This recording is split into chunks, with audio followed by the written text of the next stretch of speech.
Hyvää huomenta ja lämpimästi tervetuloa Työeläkeaamuun. Varman Työeläkeaamu on vuosittain pidettävä eläkeaiheinen webinaari, jonka aiheena ovat työeläkkeet ja käytännön asioita eläkkeelle siirtymiseen. Joka vuosi Suomessa pelkästään vanhuuseläkkeelle siirtyy reilusti yli 40 000 suomalaista, joten kyllä voidaan sanoa, että eläke on aina ajankohtainen. Mun nimeni on Elina Juut ja tässä vierelläni on kollegani Minna Kaartinen. Hyvää huomenta. Ja me työskennellään Minnan kanssa työeläkeasioiden koulutus-, neuvonta- ja viestintätehtävissä Varman eläkepalveluissa. Mukavaa, että olet tänään kuulolla ja oppimassa lisää työeläkkeistä ja teitä on siellä linjoilla jälleen aivan hurja määrä. Teitä on reippaasti yli 1300 eläkeaiheista kiinnostunutta. Ja se on kyllä hieno määrä ja se kertoo siitä omalta osaltaan, että tämä aihe kiinnostaa. Me käydään tässä tänään webinaarin aikana ihan perusasiaa työeläkkeistä. Miten se työeläke kertyy, mitkä kaikki asiat vaikuttaa siihen eläkkeen määrään ja muodostumiseen. Ja kuulette myös, minkälaisia eläkevaihtoehtoja työeläkejärjestelmästä tänä päivänä löytyy. Mitkä ovat eläkkeen hakemisen ehdot ja miten se hakeminen käytännössä tapahtuu. Ja jos sit suunnittelet pitempään työssä jatkamista tai vaikka työskentelyä eläkkeellä, niin saat myös tästä webinaarista tukea niihin pohdintoihin. Me keskitymme tässä webinaarissa erityisesti ikään perustuviin eläkkeisiin ja tämän webinaarin aiheet on suunnattu eläkeikää lähestyville työntekijöille ja yrittäjille. Mun ja Minnan osuus kestää hieman alle tunnin ja sen jälkeen meillä on ilo saada mukaan verohallinnon edustaja Essi Sarolahti. Ja Essi kertoo meille eläkkeiden verotuksesta. Ja tässä tilaisuuden lopussa pääsemme myös kuulemaan kokemusasiantuntijan eläkkeensaaja Pauliina Hilkamon ajatuksia ja kokemuksia eläkkeelle siirtymisestä. Eli tämä webinaari on kestoltaan yhteensä 1,5 tuntia. Ja kiitokset jälleen kerran kaikista niistä ennakkokysymyksistä, joita olette meille etukäteen lähettäneet. Ja tuttuun tapaan me ollaan yritetty huomioida niitä parhaamme mukaan tässä esityksessä tänä aamuna. Ja me ollaan saatu myös muutama ihan henkilökohtainen kysymys. Ja silloin kun se on kyse siitä ihan teidän omaan henkilökohtaiseen, omaan spesifiin tilanteeseen liittyvästä kysymyksestä, niin siihen saa parhaiten vastauksia tuolta meidän asiantuntijoilta, joiden yhteystiedot näette tässä ruudulla. Eli sieltä parhaiten niihin omiin kysymyksiin ja totta kai meidän verkkosivuilta löytyy myös paljon tietoa sitten näistä eläkeasioista. Ja chatti, se on meillä tänä aamuna myös tuttuun tapaan käytössä, niin kuin aikaisemminkin. Ja jos teillä herää jotain yleisiä kommentteja tai kysymyksiä tai haluatte muuten vain kommentoida tämän aamun sisältöä, niin voitte niitä vapaasti sinne kirjoitella. Ja meillä on tänään myös asiantuntija siellä vastaamassa kysymyksiin. Toki niin kuin Elina sanoi, teitä on yli 1000 kuulijaa tänään siellä linjoilla, niin ihan kaikkiin ei välttämättä ehditä siellä chatinkään puolella vastata. Ja niin kuin Elina tuossa jo aikaisemmin mainitsi, niin eläkeasiat, ne tosiaan koskettaa tosi isoa osaa suomalaisista. Me varmastikin huolehditaan tällä hetkellä jo lähes 1 miljoonan suomalaisen eläketurvasta ja tästäkin porukasta jo noin 350 000 on siellä eläkkeen saajan roolissa. Ja viime vuonna varmasta annettiin reilut 22 000 uutta eläkepäätöstä ja niistä iso osa luonnollisesti koski vanhuuseläkettä ja osittaista vanhuuseläkettä. Yhteensä meiltä maksettiin eläkkeitä noin 7,7 miljardia ja keskimääräinen varmasta maksettu vanhuuseläke oli suuruudeltaan vähän yli 2 000 euroa. Ja meidän asiakkaat, niin eläkkeensaajat kuin ihan työntekijätkin, henkilöasiakkaatkin, niin totta kai arvostaa myös sitä sujuvaa verkkopalvelua. Ja varma asiointiin, eli sinne meidän sähköisen asioinnin puolelle, niin sinne kirjauduttiinkin viime vuoden puolella jo yli 1 miljoona kertaa. 1,2 miljoonaa käyntiä oli meillä sillä puolella. Ja itse asiassa kaikista meidän eläke- ja kuntoutushakemuksista niin 71% ja eläkearvioistakin jo yli 98% tehdään siellä verkon puolella. Ja verkosta kun puhutaan tai mediasta yleensä, niin silloin kun median puolella tapahtuu, niin silloin tapahtuu myös tuolla meidän verkon puolella ja myöskin meidän asiantuntijoiden neuvontapuolella. Eli nämä ajankohtaiset eläkeasiat, joista tässäkin dialla vaan muutama nosto nyt ihan viime ajoilta näistä eläkeaiheista, niin ne aiheuttaa yleensä sitten ihan tosi ison kyselypiikin myös täällä meidän neuvonnan puolella. Ja oli se uutisoinnin aihe sitten osittainen vanhuuseläke tai eläkeuudistus tai vaikkapa indeksit, mikä vuosittain aina siellä mediassakin nousee, niin silloin on varmaa, että täällä meillä myöskin sitten tuo neuvonnan tarve sitä myöten kasvaa. Ja tässä tosiaan vain ihan muutamia otsikkoesimerkkejä. Ja senpä takia me nostettiin tähän Elinan kanssa ehkä vähän provosoivakin, tahallisen provosoiva otsikko, eli älä pelkää eläkettä. Ihan semmoisena tärkeänä muistutuksena teille kaikille. Ja niin kuin me kaikki täällä tiedetään, niin tosiaan nämä eläkeasiat, nehän kiinnostaa ja ne näkyy siellä mediassa, niin kuin me on huomattu. Ja lehdet totta kai ne kirjoittaa siitä, mikä ihmisiä kiinnostaa. Ja joskus ne lööpitkin on sitten sen mukaisia, että ne houkuttelee lukemaan. Ja eläkeasiat on siellä yhä useammin esillä. Ja sen takia mekin rohkaistaan täällä puhumaan niistä eläkeasioista, vaikka ihan siellä työpaikan vapaamuotoisissa kahvikeskusteluissa. Tehdään niistä semmoinen luonteva keskustelun aihe siinä, missä ihan tahansa muukin niin kuin työelämään liittyvä asia. Eli esimerkiksi otetaan vuosikeskusteluissa esiin kaikkien 60 vuotta täyttäneiden kanssa tai muuten vaan tuodaan ne luontevaksi keskusteluaiheeksi sinne työpaikalle. Ilman, että siellä taustalla tarvitsisi olla mitään semmoista ajatusta, että nyt tökitään sinne eläkkeelle tai jos minä puhun näistä, niin sitten olen luvannut lähteä eläkkeelle, vaan että se keskusteltaisiin sujuvasti niin kuin kaikkien tietyn ikäisten kanssa esimerkiksi ihan yhtenä luontevana aiheena. Ja ennen kaikkea pidetään ne silmät ja korvat auki sitä eläketurvasta, eläkkeen määrästä, eli juuri niistä aiheista, minkä äärellä mekin tänä aamuna täällä kaikki ollaan. Eli että ei oltaisi vaan niiden lööppien ja huhupuheiden varassa ja otettaisiin enemmän sitten selvää niistä oikeista faktoista. Se eläkeaika, se on kuitenkin meillä kaikilla jossain vaiheessa edessä ja se, että selvittää sitä tietoa etukäteen ennen kuin tekee niitä ratkaisuja, niin se jo helpottaa sitä tulevaa polkua. Ja monella, joilla tämä eläkeaika on lähellä, niin voi hyvinkin olla vielä edessä monta aktiivista työvuotta. Eli se, että ottaa selvää näistä eläkeasioista, niin se ei tarkoita sitä, että olisi saman tien sinne eläkkeelle jäämässä, vaan se helpottaa osaltaan sitä tulevaisuuden suunnittelua. Ja Elina jatkaakin nyt sitten seuraavaksi ihan sillä, että miten nämä perusteet täällä eläketurvan puolella menee ja miten se eläketurva nykyisin lainsäädännön mukaan meille kaikille kertyy ja määräytyy.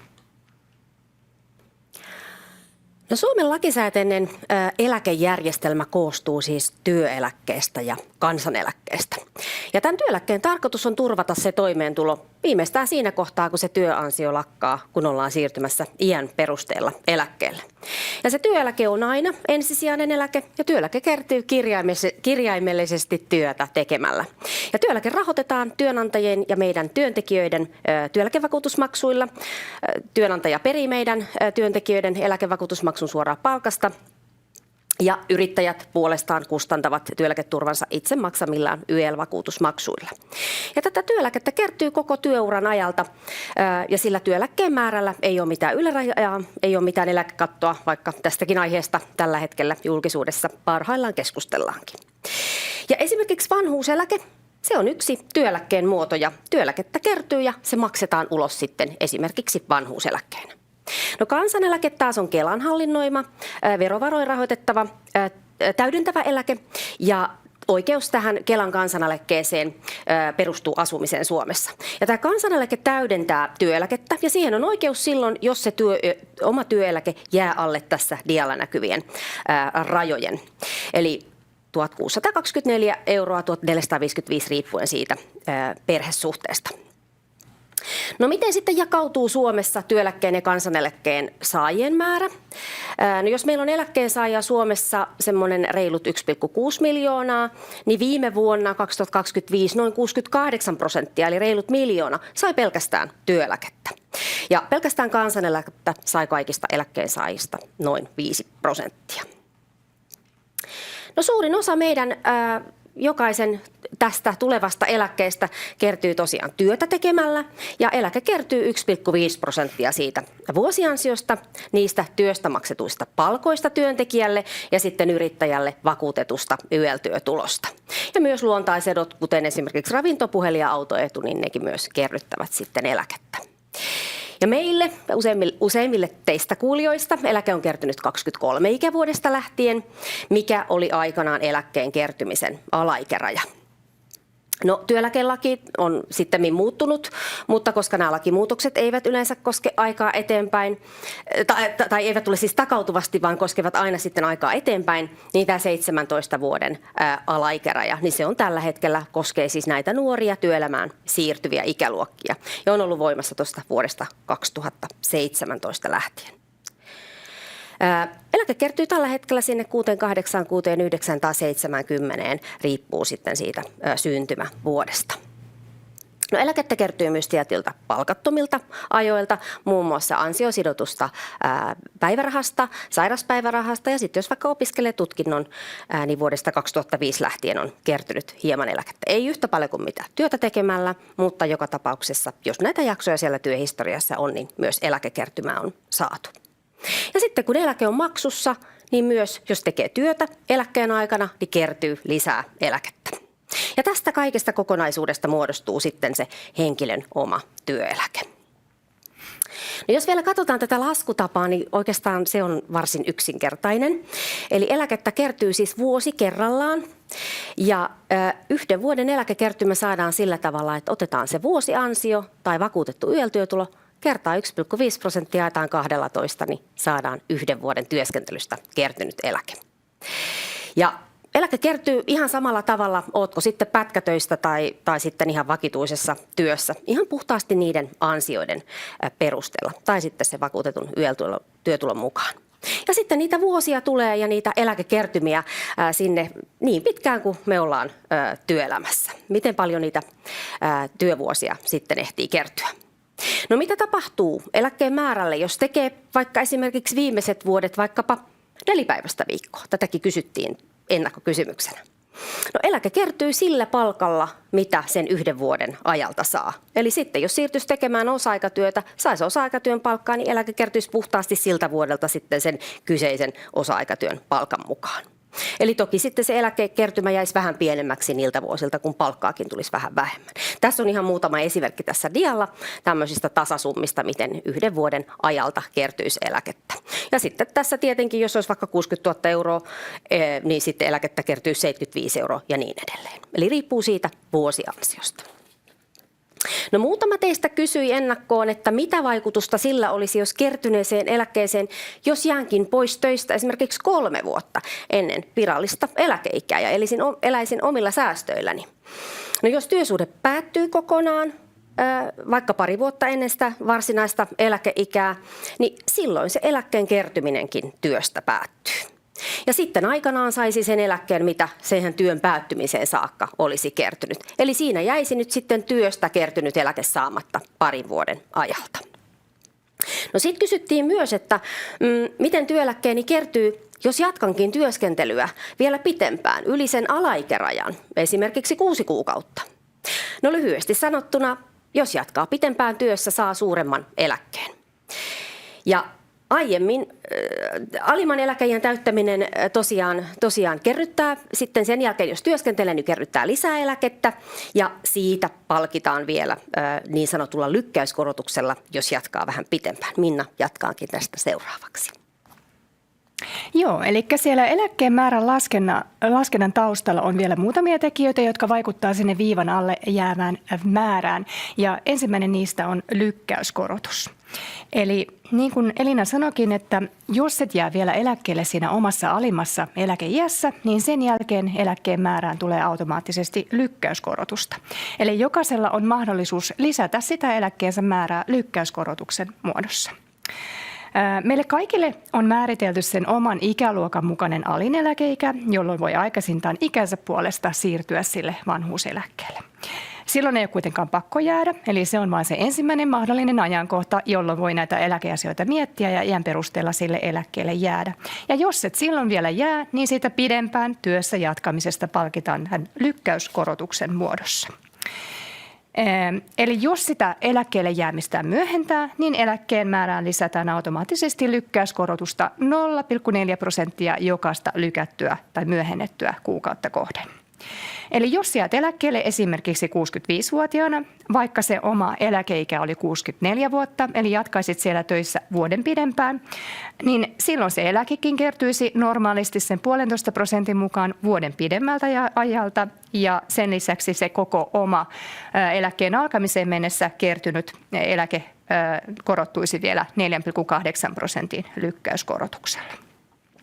Eli pidempään työssä jatkaminen korottaa nopeammin sitä eläkkeen määrää sitä suuremmalla prosentilla, mitä pidempään siellä työssä jatkaa yli sen oman alimman eläkeikänsä. No lykkäyskorotus, tämä oli siis ensimmäinen eläkkeen laskentaa vaikuttava tekijä siellä taustalla, ja toinen asia, mikä kaikkien meidän eläkkeisiin vaikuttaa, on elinaikakerroin. Eli siinä, missä lykkäyskorotus kasvattaa sitä jokaisen meidän eläkkeen määrää, niin elinaikakerroin sitten puolestaan pienentää kaikkia tulevaisuudessa alkavia eläkkeitä. Eli elinaikakerroin leikkaa eläkkeestä aina sen mukaan, miten odotettavissa oleva keskimääräinen eliniän odote Suomessa muuttuu. Ja se on yksi keino taata niiden tai turvata niiden eläkevarojen riittäminen myös siinä tilanteessa, kun meillä tulevaisuudessa tulee olemaan yhä enemmän ihmisiä siellä eläkkeensaajan roolissa, ja vastaavasti sitten kun syntyvyys laskee, miltä nyt näyttää tällä hetkellä, niin tulevaisuudessa yhä vähemmän niitä uusia työelämään saapuvia ikäluokkia, jotka nämä eläkkeet sitten pääasiassa rahoittavat. Sillä pääsääntö näissä eläkkeissä on se, että me nykyiset työssäkäyvät, jotka nyt parhaillaan ollaan työelämässä, niin me rahoitetaan omilla työeläkemaksuillamme suurin osa niistä tällä hetkellä eläkkeellä olevien maksussa olevista eläkkeistä. Ja sitten kun me aikanaan jäädään sinne eläkkeensaajan rooliin, eli ollaan siellä saamapuolella, niin sitten vastaavasti iso osa niistä meidän eläkevaroista, eläkemaksuista tulee sillä hetkellä työelämässä olevilta henkilöiltä. Eli kukin sukupolvi saa siis eläkkeensä ison osan rahoituksesta sieltä nuoremmilta ikäluokilta. Eläkkeensaajien määrä on kasvanut, niin kuin tuossa aikaisemmin mainitsin, eli meillä on tulevaisuudessa yhä enemmän niitä eläkkeensaajia, ja ihmiset myös elää pidempään, mikä tarkoittaa sitten taas sitä, että niiden eläkkeiden maksamisenkin pitää, tai eläkkeiden määrän ja eläkkeiden eurojen pitää riittää pidempään siellä tulevaisuudessa, pidempiä aikoja. Keskimääräinen eläkkeelläoloaika on Suomessa noin 20 vuotta. Ja elinaikakerroin on tosiaan se yksi tekijä, jolla varmistetaan, että nämä tulevat eläkkeet riittää. Se vahvistetaan jokaiselle ikäluokalle 62 vuoden iässä, ja viimeisimpänä se on nyt vahvistettu vuonna 64 syntyneille. Jos joku tähän ikäluokkaan kuuluu, niin teidän tulevia eläkkeitä tämä elinaikakerroin tulee pienentämään 5,4%. Tässä esimerkkieläkkeessä, jos henkilölle olisi kertynyt eläkettä bruttona kaikkinensa noin 1 800 euroa, ja jos olisi syntynyt vuonna 1964, niin elinaikakerroin leikkaa siitä pikkasen vajaa 100 euroa pois tämän esimerkin mukaisesta. Ja elinaikakertoimen vaikutuksen sen on ennustettu kasvavan vuosi vuodelta, vaikkakin se on nyt vahvistettu vain 64 syntyneisiin saakka, niin tässä taulukossa näette nyt myös ennusteita näille nuoremmille ikäluokille. Ja aina tosiaan sovelletaan sitä oman ikäluokan mukaista elinaikakerrointa, ja näille nuoremmille ikäluokille, esimerkiksi tässä näkyvällä 90 vuonna syntyneelle, sitä ei toki vielä ole edes vahvistettu. Se vahvistetaan siinä vaiheessa, kun he aikanaan täyttävät sen 62 vuotta. Ja nähtäväksi jää, että jatkuuko tämä elinajan odote ja nousu edelleen meillä, ja minkälaisen elinaikakertoimen prosentilla sitten näiden nuorempien ikäluokkien eläkkeistä aikanaan napataan pala pois. Mutta tosiaan hyvä tietää ja tiedostaa, että tällainen vaikuttaa siellä kaikkien eläkelaskennan taustalla, ja se näkyy myös siellä eläkepäätöksillä ja eläkearvioissa. No kolmas ja viimeisin eläkkeiden laskennan taustalla vaikuttava tekijä on eläkejärjestelmän indeksit. Tästäkin varmasti olette kuulleet, varsinkin tästä työeläkeindeksistä, joka median rakastama termi on varsinkin tuossa loppusyksystä, kun ne julkaistaan. Eli meillä on työeläkejärjestelmän puolella käytössä 2 eri indeksiä. Toinen on työeläkeindeksi ja toinen on puolestaan sitten palkkakerroin. Ja palkkakertoimella korotetaan kaikkia meidän työuran aikaisia aikaisempia ansioita siinä vaiheessa, kun me ei olla vielä eläkkeensaajan roolissa. Eli tälläkin hetkellä, kun meidän tulevaa eläkettä lasketaan, niin ne meidän 80, 90, 2000-luvun ansiot, markat ja eurot, niitä korotetaan palkkakertoimella tämän päivän ansiotasoa vastaavaksi siinä vaiheessa, kun me ei vielä mitään eläkettä saada. Ja sen palkkakertoimen tarkoituksena on säilyttää niiden aiempina vuosina ansaittujen työansioiden ja palkkojen arvo ja vertailukelpoisuus suhteessa nykyhetken palkkatasoon. Ja samalla kun niitä ansioita korotetaan, niin vastaavasti sitten myös niistä kertyneitä eläkkeitä korotetaan siinä samalla. Ja tämän vuoden alussa palkkakerroin korotti nyt näitä laskennan taustalla olevia eläkkeitä, mikä ei siis vielä ole maksussa, niin tuommoisen 2,33%. No, työeläkeindeksi varmastikin näistä kahdesta se tutumpi termi, ja sitä käytetään nimenomaan siinä vaiheessa, kun olet jo siellä eläkkeensaajan roolissa, eli kun kuukausittain jotain eläkettä sinulle maksetaan. Ja sen tarkoituksena on ensisijaisesti turvata eläkkeiden ostovoima yleistä hintatason ja hintojen nousua vastaavasti. Ja näiden molempien indeksien määräytymiseen vaikuttaa tilastokeskusten pidemmän aikavälin laskelmat, eli siihen, miten kuluttajahinnat ja ansiotasot on Suomessa kehittyneet tai muuttuneet. Ja silloin, kun työeläkeindeksiä määritellään, niin silloin työeläkeindeksiä määritellään, niin silloin yleinen ansiotason kehitys Suomessa vaikuttaa siellä taustalla 80%. Yleinen hintatason muutos vaikuttaa siellä taustalla 80%, ja se, miten palkat on kehittynyt, niin se vaikuttaa 20%. Ja silloin, kun määritellään tämän palkkakertoimen suuruutta, mikä korottaa niitä meidän aikaisempia ansioita siellä eläkkeen laskennan taustalla, niin siellä yleinen ansiotason kehitys Suomessa vaikuttaa 80%, ja sitten taas puolestaan hintatason kehitys siellä vain 20%. Eli sama periaate näissä molemmissa, mutta noi on vain päinvastoin nuo luvut ja vaikutukset. Työeläkelakien tai työeläkeindeksin mukainen korotus eläkkeisiin oli tämän vuoden tammikuun alusta keskimäärin tuo 0,88%. Eli sen osalta ollaan pikkuhiljaa palaamassa taas takaisin näihin niin sanottuihin normaaliin korotusvuosiin noiden muutaman vuoden takaisten aikaisempien aika isojenkin indeksikorotusten jälkeen. Ja sosiaali- ja terveysministeriö tosiaan nämä indeksit joka vuosi aina vahvistaa tuossa lokakuussa. Eli nyt esimerkiksi vielä tässä vaiheessa ei ole tietoa, miten eläkkeet ja ansiot siellä laskennan taustalla tuossa ensi vuoden alusta tulee korottumaan. Se selviää meille tuossa aikaisintaan tämän vuoden lokakuun puolella. No, nyt kuulitte siitä, miten eläke kertyy, mistä kokonaisuudesta se eläke muodostuu ja mitkä seikat vaikuttaa siihen lopullisen eläkkeen määrään. No, mikä sitten on lopullisen eläkkeen määrä? Tässä ruudulla näette keskimääräisen keskieläkkeen määrän Suomessa viime vuonna 2025. Ja tämä on Eläketurvakeskuksen pari viikkoa sitten julkaisema viime vuoden keskieläke, tosiaan 2138 euroa kuukaudessa. Ja tämä kuvaa Suomessa asuvien eläkkeensaajien keskimääräistä kokonaiseläkettä. Ja tähän kokonaiseläkkeeseen kuuluvat siis vanhuuseläkkeet, työkyvyttömyyseläkkeet, niin työeläkkeet kuin kansaneläkkeet ja takuueläkkeet. Tässä ei ole mukana osittaisia varhennettuja vanhuuseläkkeitä eikä pelkkää perhe-eläkettä saavien eläkkeitä. Ja vaikka tämä on tosiaan keskieläke, hieman yli puolet kaikista eläkkeensaajista, niin heillä se eläke jäi kuitenkin noin alle 2000 euroon kuukaudessa. Ja sitten taas yli 4000 euron kuukausieläkkeitä, niitä saa aika harva suomalainen. Viime vuonna miehistä noin 10% ja naisista vain noin 3% sai tuommoista yli 4000 euron eläkettä. No, eläke on yleensä kyllä aina pienempi kuin se palkka, eli kannattaa varautua siihen, että se tulotaso yleensä laskee sitten, kun siirtyy eläkkeelle.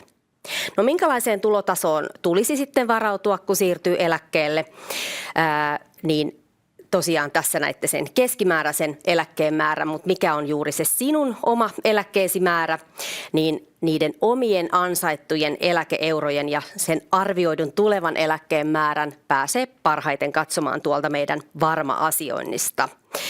Eli sinne kirjaudutaan henkilökohtaisilla verkkopankkitunnuksilla tai mobiilivarmenteella. Ja uskon, että tämä on teille monelle tuttu palvelu. Eli tuolta Varma-asioinnista löytyy se oma työeläkeote, joka kertoo siis tähän mennessä kertyneen eläkkeen määrän, sekä näyttää sitten koosteen niistä omista eläketiedoista. Ja tuolla Varma-asioinnissa pääsee tekemään eläkearvioita niitä omilla tiedoilla ja sitten myös lopulta tekemään sen eläkehakemuksen, kun sen aika on ajankohtaista. Ja tuolla Varma-asioinnin työeläkeote-sivulla, niin sieltä näkee suoraan, mitä on tähän mennessä kertynyt eläkettä. Ja sitten nykyisellä ansiotasolla lasketun tulevan eläkkeen määrän, eli arvion siitä tulevasta eläkkeestä. Ja tässä tämä suurimmalla näkyvä luku, sinulle kertynyt eläke, niin tässä määrässä on huomioitu jo se Minnan mainitsema elinaikakerroin. Eli tämän kertyneen eläkkeen nyt sitten ainakin vähintään tulisi saamaan eläkkeenä. Ja se mahdollinen lykkäyskorotus, jos sitten jatkaa pitempään, niin se on sitten otettu huomioon tuolla arvioidussa eläkkeen määrässä, ei vielä tässä kertyneen eläkkeen määrässä. No tuolta työeläkeote-sivulta löytyy myös tuommoinen arviolaskelma-osio, tuosta sinisestä palkista avaa arviolaskelma PDF, niin sieltä näkee koko työhistorian, eli kaikki ne työsuhteet, julkisen alan työt, yrittäjätoiminnan palkattomat ajat, eli kaikki Suomessa tehty työ on sinne kirjattuna. Jos olet ollut joskus töissä ulkomailla, ulkomaisen työnantajan palveluksessa, ne tiedot ei täällä työeläkeotteella näy, eli ne pitää sitten itse selvittää sieltä kohdemaan eläkelaitoksesta.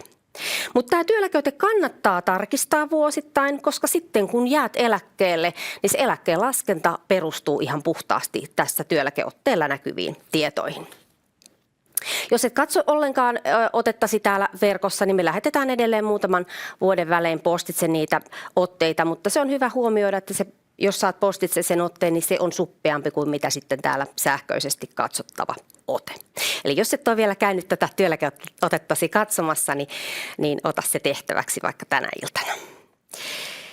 Ja tarkempia arvioita, eläkearvioita pääsee sitten tekemään tuolla eläkearviot-sivulla.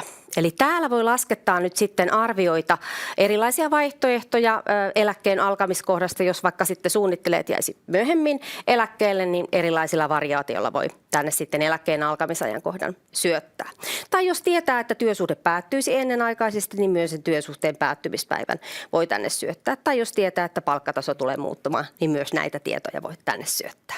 Ja kaikki ne tehdyt eläkearviot tallentuu sitten tuonne arvioarkistoon, mistä niitä pääsee sitten myöhemmin katselemaan ja vaikkapa vertailemaan.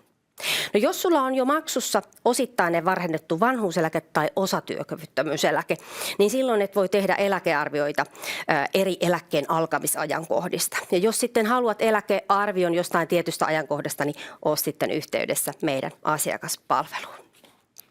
No viime vuonna näitä eläkearvioita tehtiin noin 450 000 kappaletta, joten kovin innokkaasti te meidän asiakkaat näitä eläkearvioitakin siellä verkossa hyödynnätte. Ja kaikki nämä aiemmin mainitut eläkkeen laskentaan vaikuttavat tekijät, elinaikakerroin, lykkäyskorotus ja myös ne arvioidut indeksit, ne on huomioitu jo näissä Varma-asioinnin kautta tehtävissä laskelmissa. Tai sitten niissä muissa eläkearvioissa, mitä olette meiltä saaneet. Ja aina, mitä tänne sitten viivan alle jää, ne on kaikki sitten bruttosummia ja niistä toki sitten menee veroa. Mutta tämä oli Varma-asiointi ja täältä pääsette tosiaan niitä omia eläketietojanne katsomaan. Ja nyt kun me ollaan käyty läpi sitä, että mistä se eläkkeen määrä muodostuu ja mitkä asiat siihen vaikuttaa, niin katsotaan seuraavaksi sitä, että miltä näyttää meidän eläketurvan kokonaisuus. Minkälaisia eläkevaihtoehtoja meiltä täältä työeläkejärjestelmän puolelta nykyisin on olemassa ja milloin niitä on mahdollista hakea. Joo, eli tässä seuraavalla dialla näette tosiaan kaikki meidän nykyiset työeläkevaihtoehdot oikeastaan 3 eri elämäntilanteessa. Eli meillä on siellä ihan ensin sairastumiseen ja työkyvyn heikenemiseen liittyvät etuudet. Sitten meillä on puhtaasti ikäsidonnaiset, vanhuuseläke ja osittainen vanhuuseläke. Ja 3. vaihtoehtona sitten vielä perhe-eläketurva, jonka tavoitteena on turvata lesken ja alle 20-vuotiaiden lasten toimeentuloa siinä tilanteessa, jos perheenhuoltaja kuolee. Ja näistä vaihtoehdoista sairauden perusteella maksettavat ja toki myös nämä puolison ja perhehuoltajan kuollessa maksettavat etuudet, niin ne voi oikeastaan tulla kyseeseen missä vaiheessa työuraa tahansa. Eli ne ei ole sillä tavalla ikäsidonnaisia. No jos se sairaus heikentää työkykyä siellä taustalla, niin siinä tapauksessa niin meillä työeläkeyhtiössä vaihtoehtoina on tämmöisiä harkinnanvaraisia vaihtoehtoja. Ensimmäisenä niistä ammatillinen kuntoutus, joka yleensä on aina se ensisijainen etuus. Sitten meillä on olemassa pysyvä työkyvyttömyyseläke, joko osa tai täysi. Eli siinä oletuksena, että on sen verran sitä sairautta jo sillä taustalla, että työhön paluu ei ole enää todennäköistä. Näissä edellytetään siis aina sitä alentunutta työkykyä siellä taustalla. Ja pysyvä työkyvyttömyyseläke tulee tosiaan kyseeseen silloin, jos se sairauden laatu on siellä taustalla kovin vakava. Meillä on toki olemassa myös määräaikainen kuntoutustuki tai määräaikainen eläke. Silloin puhutaan aina kuntoutustuesta. Ja se on tarkoitettu työhönpaluun tueksi pidempiaikaisen sairauden jälkeen, jos on ollut esimerkiksi joku tämmöinen hyvälaatuinen syöpä, josta on sitten hyvä ennuste ja tiedät, että olet pari vuotta vaikka pois työelämästä, mutta sen jälkeen pystyt sinne omiin työtehtäviin palaamaan, niin sille toipumisajalle ja sille työhön paluun kokeilulle voi sitten hakea ja voidaan myöntää tämmöistä määräaikaista kuntoutustukea. Ja sekin voi olla suuruudeltaan osa tai täysi riippuen siitä sairauden laadusta siellä taustalla. Ja määrältään tosiaan tämä työkyvyttömyyseläke, joka on pysyvä, ja kuntoutustuki, joka on määräaikainen, niin ne on saman suuruisia, ainoa niiden ero on siinä, että toinen on pysyvä ja toinen on määräajaksi myönnetty etuus. No työuraeläke uusimpana tulokkaana on oikeastaan yhdistelmä ikäsidonnaista ja työkyvyn alenemaa edellyttävää eläkettä siellä taustalla. Eli se edellyttää vähintään 63 vuoden alaikärajaa ja vähintään 38 vuoden pitkää ja raskasta työhistoriaa, joko fyysisesti tai psyykkisesti raskaassa työssä, ja sitä, että se on ollut koko aikaista se työskentely ja että se työ edelleen jatkuu tai työsuhteen päättymisestä on korkeintaan vuosi aikaa.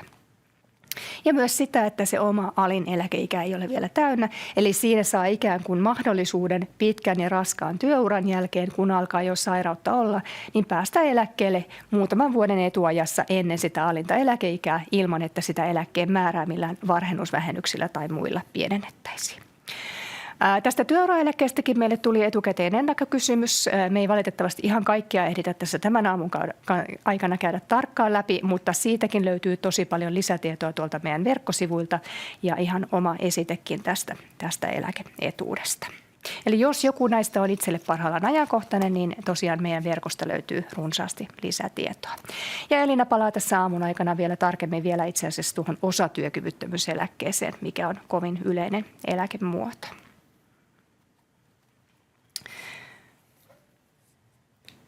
No, Suomessa maksettiin viime vuoden lopussa työ- ja kansaneläkkeitä yli 1,64. Suomessa oli viime vuonna yhteensä 1,64 miljoonaa työ- ja kansaneläkkeen saajaa. Ja käytännössä se tarkoittaa sitä, että joka kolmas suomalainen sai jonkin asteista eläkettä. Eli tosi iso määrä suomalaisista oli jossain vaiheessa eläkkeensaajan roolissa. Ja ylivoimaisesti isoin osa, luonnollisesti yli 80% näistä eläkkeistä maksettiin vanhuuseläkkeenä. Seuraavaksi eniten maksettiin perhe-eläkkeitä ja sitten kolmanneksi eniten maksettiin työkyvyttömyyseläkkeitä. Vaikkakin työkyvyttömyyseläkkeen saajien määrä on itse asiassa pidemmällä aikavälillä Suomessa jopa vähentynyt suhteessa siihen, mitä se oli tuolla aikaisempina vuosina. Esimerkiksi vajaa parikymmentä vuotta sitten maksettiin paljon enemmän työkyvyttömyyseläkkeitä suomalaisille keskimäärin kuin nyt tänä päivänä. No, osittaisen vanhuuseläkkeen suosio, se on pysynyt tasaisen vakaana. Se on todella tykätty, suosittu eläkemuoto. Ja vaikka viime vuosi oli sen suhteen niin sanottu välivuosi, eli yksikään uusi ikäluokka ei täyttänyt sitä osittaisen vanhuuseläkkeen alaikärajaa, niin siitä huolimatta niin tätäkin etuutta maksettiin noin 67 000 henkilölle. No, milloin sitten sille eläkkeelle ikänsä puolesta voi jäädä? niin katsotaan sitä seuraavaksi hieman tarkemmin. Eli tämä ruudulla näkyvä luku, 63 vuotta 2 kuukautta, tarkoittaa sitä ajankohtaa, jolloin suomalaiset viime vuonna 2025 keskimäärin jäi työeläkkeelle. 63 vuotta 2 kuukautta. Näin kertoo Eläketurvakeskuksen suhteellisen tuorekin tilasto tämän vuoden helmikuulta. Ja eläkkeelle siirtymisikä, se on itse asiassa Suomessa noussut ja tavoiteltua nopeammin itse asiassa. Samoin nousua on jatkanut myös ikääntyneiden työllisyysaste. Eli yhä useampi eläkkeensaaja on myös edelleen siellä työelämässä tai tekee töitä eläkkeen rinnalla. Eli suomalaisten työurat on pidentynyt. Ja silloin kun työeläkkeelle siirrytään yhä myöhemmin ja työurat on pidempiä, niin sitä myötä tietysti ihmiset saa myös parempia eläkkeitä. No tässä vielä monelle teistä ehkä jo tuttukin dia, eli tässä koottuna vanhuuseläkkeen ikärajat syntymävuoden mukaan lajiteltuna. Ja ne on tosiaan vahvistettu vuonna 1964 syntyneisiin saakka ja sen jälkeen puhutaan vielä arvioista. Eli tässä taulukossa tuossa alla keltaisella näkyy myös esimerkinomaisia eläkeikiä näille nuoremmille ikäluokille, mutta ne on tosiaan puhtaasti arvioita vielä tässä vaiheessa. Ja todennäköisesti nuoremmille ikäluokille se eläkeikä tullaan lopullisesti vahvistamaan sitten aika paljon lähempänä tai huomattavasti paljon lähempänä sitä heidän eläkeikäänsä siellä 60 vuoden puitteilla. Tässä taulukossa keskellä korostettuna vielä vuosi 1961, eli moni teistäkin kuulijoista varmaan kuuluu tähän ikäluokkaan, ja teillä nämä eläkeasiat alkaa tänä vuonna tai tässä lähiaikoina olla alaikärajan suhteen ajankohtaisia. Niin kuin tuossa mainittiin aikaisemmin, niin mikään pakko ei ole iän puolesta eläkkeelle jäädä, mutta tänä vuonna niin moni teistä täyttää tuon 64 vuotta 9 kuukautta, mikä on se teidän alaikäraja eläkkeelle siirtymiseen. Ja vanhuuseläkehän voi alkaa aikaisintaan sitä eläkeiän täyttämistä seuraavan kuukauden alusta. Eli siinä mielessä kuukauden ensimmäinen ja kuukauden viimeinen päivä syntyneet on ikään kuin samalla viivalla sen eläkkeen aloitusajankohdan kanssa, koska se eläke alkaa vasta sitä iän täyttämistä seuraavan kuukauden alusta. Mutta tosiaan se on vain se aikaisin mahdollinen ajankohta, milloin voi halutessaan sitten eläkkeelle jäädä tai sitten jatkaa vielä monta vuotta sen alaikärajan ylitse. No paitsi alaikäraja, niin tässä taulukossa näkyy myös nuo eläkkeen kertymisen päätäjät, eli 68, 69 tai 70 vuotta, sekin on riippuvainen siitä syntymävuodesta. Ja yläikäraja, se on samalla myös työehtosopimuslain mukainen eroamisikä, jonka jälkeen se työsuhde päättyy automaattisesti ilman sitä irtisanoutumista, ellei sitten työnantajan kanssa muuta sovita siitä, että haluaakin jatkaa pidempään siellä työelämässä. Ja totta kai voi myös jatkaa vaikka 80-vuotiaaksi saakka, silloin vaan sitä eläkettä ei kerry enää tuon ylimmän eläkeiän täyttämisen jälkeen. Samoin tuossa keskellä näkyy kunkin ikäluokan tavoite-eläkeikä, mikä asettuu sinne alimman ja ylimmän eläkeiän väliin. Ja tavoite-eläkeikä on monesti semmoinen vähän tuntemattomampi käsite. Se näkyy siellä työeläkeotteella ja monesti eläkearvioillakin. Ja siellä tarkoitetaan sitä laskennallista ajankohtaa, johon mennessä tuo lykkäyskorotus, mistä aikaisemmin mainitsin, on korottanut sitä eläkettä yhtä paljon kuin mitä elinaikakerroin siinä alimmassa eläkeiässä vastaavasti leikkaa. Eli tavoite-eläkeiässä saisit sen samansuuruisen eläkkeen, minkä olisit saanut jo siinä alimmassa eläkeiässä, ellei tätä elinaikakertointa olisi otettu ollenkaan käyttöön. Eli siinä vaiheessa lykkäyskorotus ja elinaikakertoimen alimman eläkeiän miinus on ikään kuin yhtä suuret. No näiden lakisääteisten ikärajojen lisäksi joillakin teistä voi olla myös niin sanottuja alennettuja eläkeikiä, eli erilaisia kuin, mitä nämä lakisääteiset eläkeiät on, ja se mahdollistaa sen, että voi jäädä sitten eläkkeelle jo tätä lakisääteistä eläkeikää aikaisemmin. Edellyttäen, että se lisäturvan mukainen työsuhde jatkuu sinne alennettuun eläkeikään saakka. No nämä lisäturvan mukaiset eläkkeet, ne alkaa nykypäivänä olla jo aika lailla harvinaisia. Ne perustuu yleensä sinne historian havinaan, että on ollut pidempään jonkun saman työnantajan palveluksessa. Näitä kuitenkin joitakin vielä tänä päivänä on, ja ne on aina sopimuskohtaisia. Eli jos tietää, että itsellä tämmöinen alennettu eläkeikä on, niin siitä saa parhaiten tietoa sieltä omalta työnantajalta tai sitten sieltä henkivakuutusyhtiöstä, jossa tämä alennetun eläkeiän mukainen lisäeläketurva on järjestetty. Ja totta kai monella teistä saattaa olla myös näitä itse maksettuja vapaaehtoisia eläkkeitä. Ja ne on tosiaan sellaisia, että niillä ei ole vaikutusta tähän lakisääteiseen eläketurvaan. Eli ne ei millään tavalla poissuljeta tai rajoita sitä lakisääteistä eläkettä, vaan ainoastaan täydentää sitä. Ja jos nyt joku ei vielä muistaisi sitä omaa eläkeikäänsä tai ei ole vielä se aamukampa eläkkeeseen käytössä, niin meidän verkkosivuilta löytyy tämän kuvan kaltainen laskuri. Ihan siis sieltä avoimilta Varma Fi-sivustoilta, ei tarvitse kirjautua sinne asiointiin tämän saadakseen. Eli tänne syntymäkuukauden, syntymävuoden syöttämällä saa näkyviin oman alimman ja ylimmän eläkeikänsä. Se näyttää myös tuon tavoite-eläkeiän ihan päivämäärän tarkkuudella ja se näyttää myöskin tuon osittaisen vanhuuseläkkeen alaikärajan. No katsotaan sitten seuraavaksi, että mitä eläkevaihtoehtoja on silloin, kun se vanhuuseläkeikä ei ole vielä täynnä. No Minna kertoikin tuossa aiemmin jo lyhyesti siitä näistä terveydentilan perusteella myönnettävistä eläkkeistä ja ammatillisesta kuntoutuksesta. Ja niistä kerron tarkemmin tästä osatyökyvyttömyyseläkkeestä ja sen jälkeen käydään läpi osittainen varhennettu vanhuuseläke.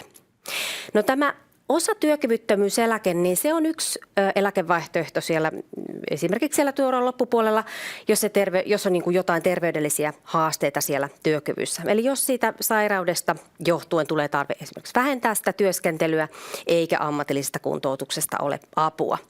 Ja tämä osatyökyvyttömyyseläke, se ei siis suinkaan ole ikäsidonnainen eläke. Se voi tulla missä kohtaa työuraa vastaan tahansa. Ja kuitenkin näitä osatyökyvyttömyyseläkkeitä niin kuin tyypillisimmin myönnetään lähempänä eläkeikää oleville henkilöille ja tässä eläkevaihtoehdossa tuki- ja liikuntaelinsairaudet ovat se yleisin työkyvyttömyyden syy. Ja tätä osatyökyvyttömyyseläkettä voi siis hakea silloin, jos työkyky on pysyvästi heikentynyt sairauden vuoksi vähintään vuoden ajaksi, eikä se kokoaikatyön tekeminen ole mahdollista. Ja sairauspäiväraha ennen eläkettä ei ole välttämätön edellytys, kuten täydessä työkyvyttömyyseläkkeessä.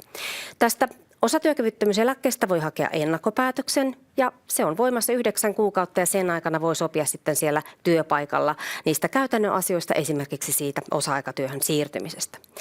Eläkehakemuksen liitteeksi tarvitaan aina lääkärin B-lausunto siitä, että se terveydentila on heikentynyt. Ja määrältään osatyökyvyttömyyseläke on puolet täydestä työkyvyttömyyseläkkeestä. Ja sitten kun osatyökyvyttömyyseläkkeellä oleva henkilö täyttää alimman vanhuuseläkeikänsä, sen osatyökyvyttömyyseläkkeen määrä kaksinkertaistuu. Eli se tulee olemaan kaksinkertaisena se tuleva vanhuuseläke. No tässä osatyökyvyttömyyseläkkeen rinnalla voi työskennellä oman jaksamisen rajoissa, mutta se ei ole pakollista tietenkään. Ja jos sitten työskentelee osatyökyvyttömyyseläkkeen rinnalla, niin siitä kertyy lisää eläkettä. Eläkkeensaajille lasketaan kuitenkin semmoinen oma kuukausikohtainen ansioraja, joka perustuu siihen omaan ansiotasoon. Tai sitten vaihtoehtoisesti saa tienata vähintään 990, jos se oma ansioraja on tätä rajaa pienempi. Jos tekee sitten tosiaan työtä osatyökyvyttömyyseläkkeen rinnalla, niin sitten siinä kohtaa, kun täyttää sen alimman vanhuuseläkeikänsä, niin silloin tulee täyttää vanhuuseläkehakemus, jolla saa sitten sen eläkkeen aikaisen työskentelystä kertyneen eläkkeen myös maksuun. Eli siinä kohtaa, kun se osa-aikainen työ päättyy. No verrattuna osittaiseen varhennettuun vanhuuseläkkeen, niin tämä osatyökyvyttömyyseläke on yleensä määrältään suurempi, koska tässä ei ole mitään varhennusvähennyksiä. Eli siitä yleensä niissä tilanteissa, jos on terveydentila heikentynyt, niin kannattaa ehkä ensin selvittää ne mahdollisuudet siihen osatyökyvyttömyyseläkkeen saamiseen, tosiaan jos se terveydentila on heikentynyt. Mutta jos on tarve tai halu ihan muuten vaan keventää työskentelyä tai sitten vaikkapa taloudellisista syistä hakea lisää eläkettä maksuun jo ennen sitä varsinaista vanhuuseläkeikää, niin silloin vaihtoehdoksi voi tulla osittainen varhennettu vanhuuseläke. Katsotaan tätä seuraavaksi. No tämä osittainen varhennettu vanhuuseläke, puhutaan täällä siis OVEsta, niin tämä on sellainen ainoa niin sanottu varhaiteläke, missä ei vaikuta millään tavalla sen ottamisen terveydelliset syyt, vaan ihan puhtaasti halu ottaa omasta eläkkeestään osa jo ennakkoon. Alaikäraja 61 vuotta koskee 63 ja sitä aikaisemmin syntyneitä, 62 vuotta 64 syntyneille ja 65 ja sen jälkeen syntyneillä 3 vuotta ennen sitä varsinaista alaikärajaa.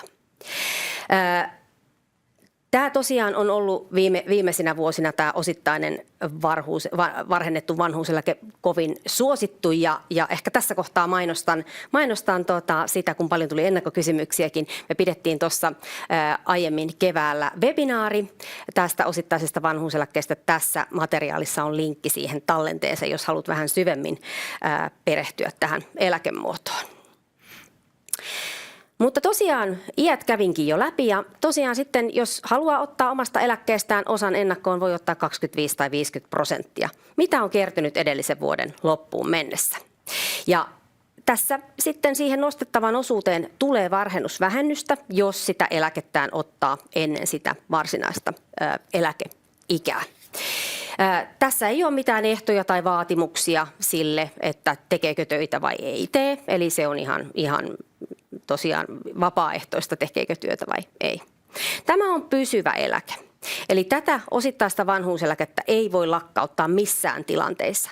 Eli siitä päätöksenannosta, osittaisen vanhuuseläkkeen päätöksenannosta, kun on kulunut 3 kuukautta, sen jälkeen se on pysyvä. Eli vaikka tulisi tilanne, että jäisi työkyvyttömyyseläkkeelle myöhemmin, niin tämä osittainen varhennettu vanhuuseläke vaikuttamaan siellä taustalla. Eli ei voi lakkauttaa. No, sitten jos on jokin oma muu työeläke maksussa, esimerkiksi osatyökyvyttömyyseläke, niin silloin tätä osittaista vanhuuseläkettä ei voi siihen rinnalle ottaa maksuun. Mutta sitten esimerkiksi tämmöiset henkiyhtiön maksamat omat lisäeläkkeet, niin ne eivät vaikuta tämän osittaisen vanhuuseläkkeen ottamiseen eikä myöskään ulkomailta maksettava eläke. No katsotaan tätä esimerkin kautta. Tässä olisi esimerkki henkilö syntynyt vuonna 1964 ja hän ottaisi tänä vuonna nyt sitten heti 62 vuotta täytettyään tämän eläkkeen maksuun. Katsotaan ensin, että hänellä on viime vuoden loppuun mennessä kertynyt eläkettä 2000 euroa. Hän ottaisi siitä puolet eli 1 000 ja kerroin siitä, että siihen nostettavaan osuuteen tulee varhennusvähennystä, joka lasketaan sieltä tämän henkilön alimmasta vanhuuseläkeiästä. Eli lähdetään laskemaan sieltä ikävuodesta 65 niitä kuukausia taaksepäin. Mehän saadaan 3 vuotta, eli 62-65, 3 vuotta, 36 kuukautta. Siitä saadaan tuo varhennusvähennys kokonaisprosentti 14,4. Ja elinaikakerroin ottaa myös tästä, kuten kaikista alkavista eläkkeistä, osan, jolloin viivan alle jäisi sitten 810 euroa bruttona. Mutta tämä oli siis karkea laskuesimerkki. Jos haluat tarkemman niillä omilla tiedoillasi, niin tosiaan sieltä Varma-asioinnista pystyy myös katsomaan arvion siitä osittaisesta varhennetusta vanhuuseläkkeestä. Ja siellä näkee myös arvion siitä, että miten se varhennusvähennys vaikuttaisi sitten siihen lopulliseen vanhuuseläkkeeseen, koska kyllähän se sitä pienentää, jos sen eläkkeen ottaa ennen alinta vanhuuseläkeikää. No tässä eläkkeessä ei ole mitään vaatimusta sille työskentelylle. Eli jos ei siinä työajassa tapahdu mitään muutoksia, niin voi jatkaa kokoaikatyössä, eikä siitä se millään tavalla näyttäydy työnantajalle, jos ei siitä itse halua kertoa. Tässä voi tehdä tosiaan sitten osa-aikatyötä ja jos haluaa siirtyä tekemään osa-aikatyötä, niin siitä toki neuvotellaan työnantajan kanssa. Se on neuvottelukysymys sitten jos työnantajan puolelta sitä osa-aikaista työtä ei pystytä järjestelmään, niin työnantajan tulisi sitten perustella se päätös, miksi se osa-aikatyö ei ole mahdollista. Voi tehdä keikkatyötä, kausityötä, mitä tahansa työtä. Ja meille varmaan ei tarvitse ilmoittaa erikseen, että mitä työtä tekee vai tekeekö. Ja jos se palkka vaikka muuttuu siellä osittaisen vanhuuseläkkeen aikana siellä osa-aikatyössä esimerkiksi, niin niistäkään tiedoista ei meille erikseen tarvitse ilmoittaa. Yrittäjät voivat ihan normaalisti myöskin työskennellä tämän osittaisen vanhuuseläkkeen aikana ja ovat toki vakuuttamisvelvollisia, mikäli tämän niin kuin YELin vakuuttamisvelvollisuus muuten siinä täyttyy. Ja jos sitten jatkaa työssä tässä osittaisen vanhuuseläkkeen aikana, niin siitä työskentelystä kertyy normaalisti lisää eläkettä aina sinne ylimpään vanhuuseläkeikään saakka. No voi olla tilanteita, että on työtön ja voi silti ottaa tämän osittaisen vanhuuseläkkeen maksuun. Eli tämä osittainen varhennettu vanhuuseläke ei vaikuta ansiosidonnaiseen päivärahaan eikä päinvastoin. Mutta tällä oven määrällä voi kuitenkin olla jatkossa vaikutusta noihin Kelan maksamiin työttömyysetuuksiin. Nyt tästä ihan pian toukokuun alusta lähtien nämä Kelan maksamat työttömyystuet, työmarkkinatuki ja peruspäiväraha, niin ne korvautuvat uudella yleistuella. Ja tätä yleistuen määrää voi nyt sitten tämä osittainen varhennettu vanhuuseläke jatkossa pienentää.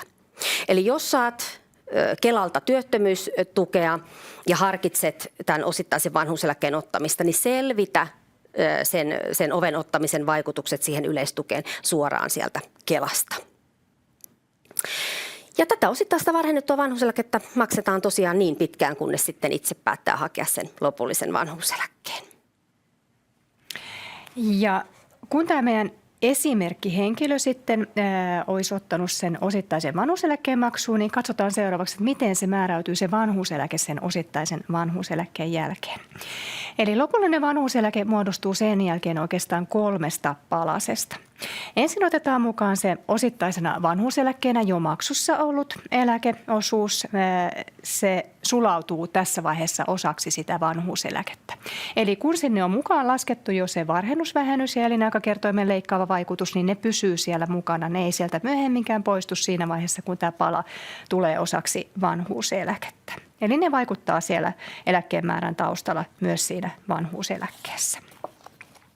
No toisena palasena meillä tässä vanhuuseläkkeessä on sitten se jäljellä jäänyt säästöosuus, eli 75 tai 50%, eli se mitä et ole vielä ottanut maksuun osittaisena vanhuuseläkkeenä ja jonka nyt voit sitten hakea, kun olet täyttänyt sen alimman eläkeikäsi. Ja sitten 3. palasena vielä mahdollisesta osittaisen vanhuuseläkkeen rinnalla tehdystä työstä kertynyt uusi eläke, jonka voisi nyt sitten vanhuuseläkkeenä hakea maksuun, jos on ollut töissä siinä osittaisen vanhuuseläkkeen rinnalla. Ja silloin kun se osittainen vanhuuseläke on ollut maksussa ja tulee vanhuuseläkeikä täyteen, niin sitä vanhuuseläkettä täytyy muistaa aina erikseen hakea. Se ei tule maksuun automaattisesti. Ja siinä toisin kuin vanhuuseläkkeessä edellytetään, että se sun työsuhteesi, josta jäät vanhuuseläkkeelle, ensiksi päättyy ennen kuin sä saat sen vanhuuseläkkeen maksuun. Ja myös vanhuuseläkkeessä siinä, samoin kuin tuossa osittaisessa vanhuuseläkkeessä, siinä mitä sinne viivan alle jää, niin sielläkin se elinaikakerroin nappaa siitä eläkkeen määrästä palan pois. Tässä vielä tuo samainen esimerkki, mikä tuossa aikaisemmin oli esimerkki henkilöstä. Tässä näkyy nuo edellä selitetyt, eli osittainen vanhuuseläke siellä taustalla, sitten se toinen säästöosuus ja sitten rinnalla tehdystä työstä kertynyt eläke. Ja elinaikakerroin tosiaan nappaa näistä 2 jälkimmäisestä sitten vielä palasen pois. No tähän väliin vähän tilastoa osittaisesta vanhuuseläkkeestä, meidän omaa tilastoa vuodelta 2025. Eli viime vuonna varmassa oli hieman alle 14 000 osittaisen vanhuuseläkkeen saajaa ja viime vuoden aikana haettiin maksuun taas uusia osittaisia vanhuuseläkkeistä. Suurin osa hakijoista oli miehiä ja suurin osa otti sen tai valitsi sen 50% mukaisen vaihtoehdon. Ja osittainen vanhuuseläke otettiin maksuun keskimäärin 62 vuoden ja 8 kuukauden iässä. Ja tässä dialla näkyy myös ne meidän keskimääräiset osittaisen vanhuuseläkkeen määrät, mitä varmasta maksettiin viime vuonna ulos. Ja silloin kun miettii osittaista vanhuuseläkettä, niin totta kai se on ihan luonnollista, että silloin ajattelee ja hakee niitä vinkkejä niiltä muilta, jotka on kenties tätä vaihtoehtoa jo miettinyt tai on jo päätynyt tälle osittaiselle vanhuuseläkkeelle. Ja siitä syystä mekin päätettiin nyt ihan tuoreeltaan tänä vuonna lähestyä pientä joukkoa meidän osittaisen vanhuuseläkkeen saajia ja kysyttiin heiltä, että mikä oli se syy, mikä sai heidät aikanaan siirtymään tälle osittaiselle vanhuuseläkkeelle.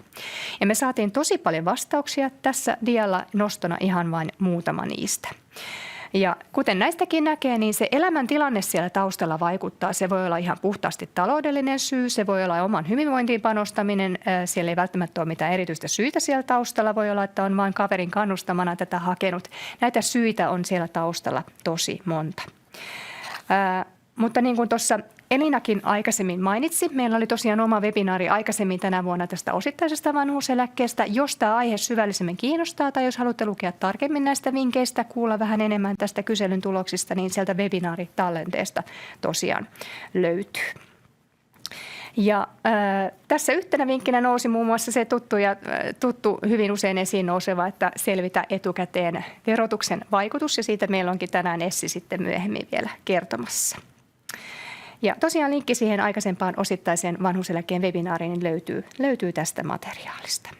Mutta yhteenvetona näistä voidaan todeta, että onneksi tämä osittainen vanhuuseläke on olemassa, sillä se on edelleen todella suosittu ja selvästi ihan tarpeen tullut eläkevaihtoehto myös meidän asiakkaiden mielestä. Mutta kaikista näistä eläkevaihtoehdoista tosiaan yleisin on se jossain kohtaa kaikille vastaan tuleva loppuelämän eläke eli vanhuuseläke. Katsotaan sitä seuraavaksi. Eli tämä vanhuuseläkkeen ottaminen edellyttää siis sitä, että on täyttänyt sen oman alimman eläkeikänsä, jota me kuultiinkin tuossa. Ja vanhuuseläkkeelle voi jäädä siis aikaisintaan eläkeiän täyttämistä seuraavan kuukauden alusta. Ja toinen ehto siihen eläkkeen ottamiselle on se, että se työ, josta eläkkeelle siirtyy, sen tulisi päättyä viimeistään eläkkeen alkamista edeltävään päivään. Ja mikään pakko tosiaan ei ole jäädä tässä alimmassa eläkeiässä, jos haluaa vielä jatkaa pitempään. Ja tosiaan nyt sitten, kun se edellyttää se eläkkeelle jääminen sitä työsuhteen päättymistä, niin työstä täytyy irtisanoutua. Eli täytyy jutella siellä työpaikalla hyvissä ajoin siitä eläkkeelle siirtymisestä. Ja yrittäjät ovat tässä tilanteessa poikkeus, eli yrittäjät voivat jatkaa sitä yritystoimintaa ihan normaalisti. Se YEL-vakuutus päätetään siihen eläkkeen alkamiseen ja sitten voi ottaa halutessaan vapaaehtoisen vakuutuksen, mutta sitä yrittäjätoimintaa ei tarvitse vakuuttaa siinä vanhuuseläkkeen rinnalla. No pitääkö sitten lomia pitää vai maksetaanko niitä ulos, niin se on sitten ihan työpaikan asia, että miten niistä siellä työpaikalla sovitaan. Mutta vanhuuseläkettä pitää siis aina hakea, se ei tule automaattisesti maksuun. Ja miten sitä sitten haetaan, niin kerron siitä seuraavaksi. Eli mitä tulee tehdä, kun haluan hakea vanhuuseläkettä.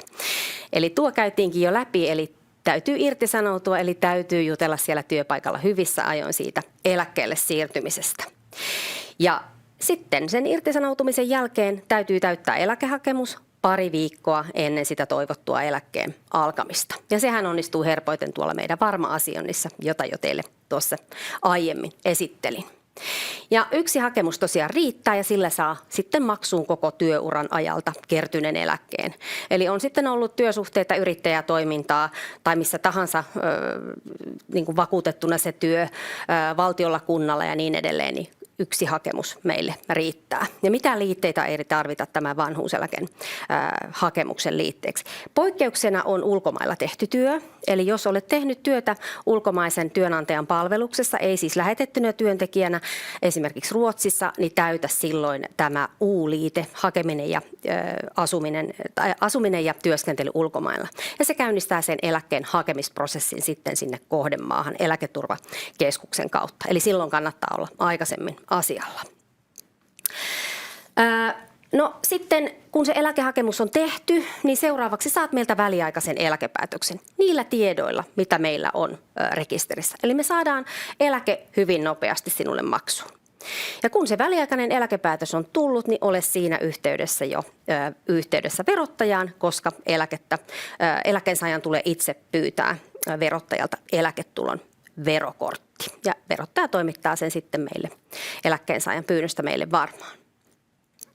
No, työnantaja maksaa usein loppupalkkoja, esimerkiksi vaikka lomakorvauksia liittyen siihen työsuhteen päättymiseen, ja me odotellaan Varmassa ensimmäinen eläkekuukausi. Ja sen jälkeen voidaan antaa se lopullinen eläkepäätös, jossa on sitten mukana kaikki työsuhteen jälkeisen kuukauden loppupalkat ja mahdollinen lykkäyskorotuskin.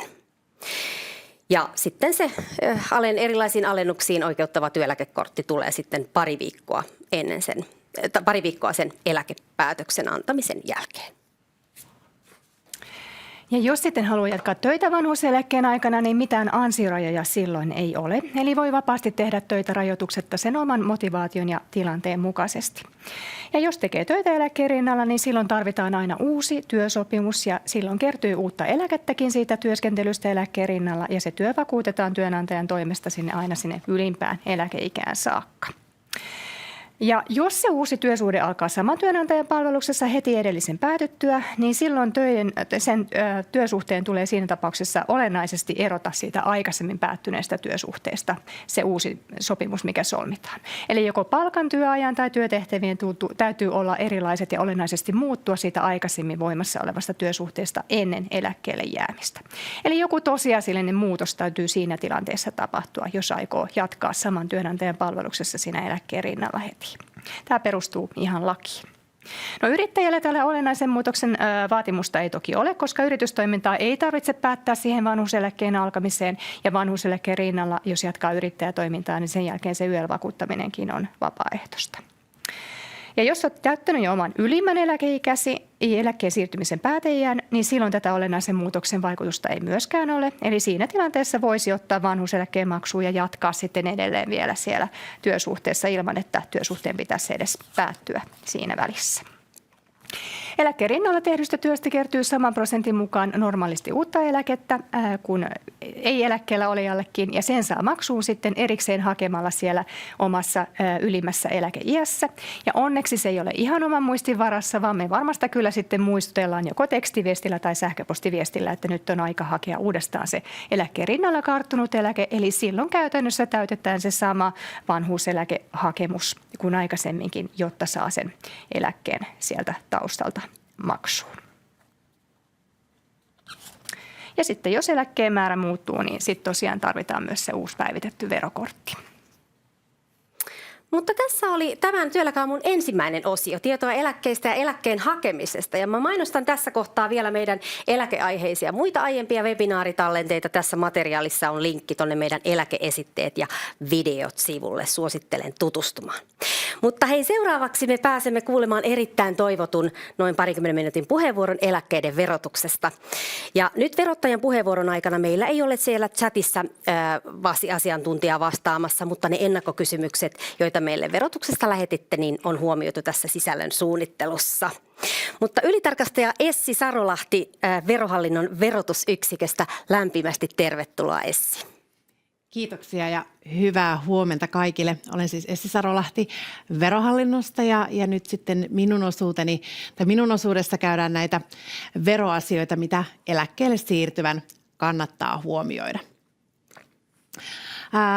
Tässä on tämä mun esityksen aihe tai aiheet, mitä tässä parissakymmenessä minuutissa läpi mennään. Eli siellä on sitä verokortin hakemista silloin, kun jäädään eläkkeelle.